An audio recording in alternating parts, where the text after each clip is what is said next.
All right. Hello and welcome to the video. Let's see. Hello and welcome to the video. My name is Wade Smith. In this video, I'm going to talk about a story about my father. Although he did not take Isshinryu karate, he took a different style whenever he was in his early 20s. And he never got promoted beyond orange belt before he had to quit, because he quit around the same time that he married my mom. But so it wasn't that he wasn't good enough to get promoted. He just had to quit for family reasons. But I saw him before he had passed away, a couple years before he passed away. I saw him take a 2x6 in his right hand, because he was left-handed. Now, he was a carpenter, so he was used to, and he was a carpenter when you had to hand nail all of the nails. So he had that motion of a karate chop with a hammer in that left hand, perfect. All right. And whoever taught him how to do this correctly without hurting himself too.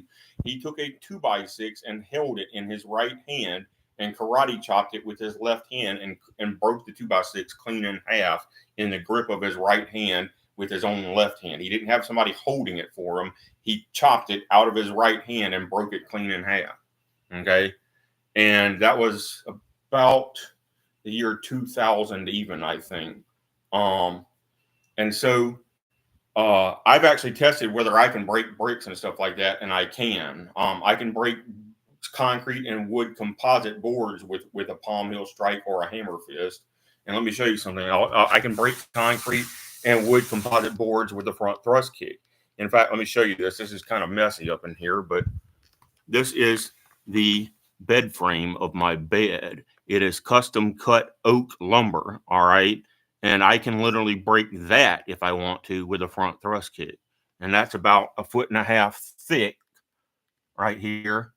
And it's thicker than a standard 2x4 or 2x12 would be, because it's actually planed down from two real inches. All right. And I can break that with a front thrust kick, that I've tested them that thick before. So imagine if I kicked a human being that hard, because I've never hit another human that hard before in my life. I've only ever hit somebody accidentally about 3/4 that hard one time, and it left a bruise on their ribs that took 2 weeks to heal up. All right. Because he stepped into it and I hit him harder than I intended to. And that's the only injury we ever had in Mark's dojo, is me accidentally hitting Darren 3/4 of what I had. All right. If I had hit him any harder, it would have crushed his ribs. If I had hit him 1 ounce harder, it would have crushed his ribs. Is how bad that got. And he had to sit out of sparring for 2 weeks, even though sparring was both of our favorite part of the class, because that's when we got to prove how good we were. All right. And I apologized to him and Sensei. I was like, my God, I'll never hit anybody, because Sensei was like, wait, don't hit anybody other than me and Matt with more than half what you got anymore, because you've been going to the cardio kickboxing class and your punches and kicks are way stronger than what you realize. And I was like, I didn't mean to hit him that hard to begin with, but okay, Sensei, I'm not going to hit anybody other than you and Matt more than half what I got anymore, because that literally happened.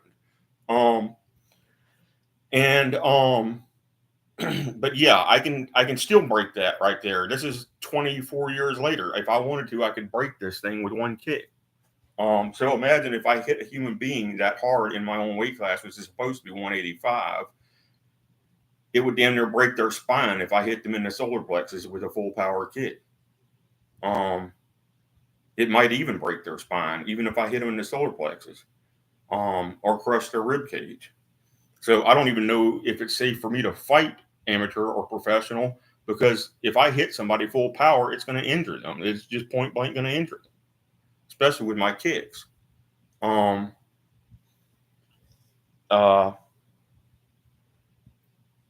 seen one time in a preliminary fight, this person must have been a real black belt, because they slipped a jab and left hooked the other opponent in the UFC. And that's basically all they did. They threw a left hook after slipping a jab, and I think they slipped it correctly with their hand here to protect from a knee strike. And they left hooked, and it broke 2 of the other guy's ribs so bad that they were poking out through their flesh. All right. So yes, when a real black belt hits you, even in 4-ounce gloves, it's supposed to break something. Is what's supposed to happen when a real A+ striker hits you. It's supposed to break something in the other person's body. And that day it did.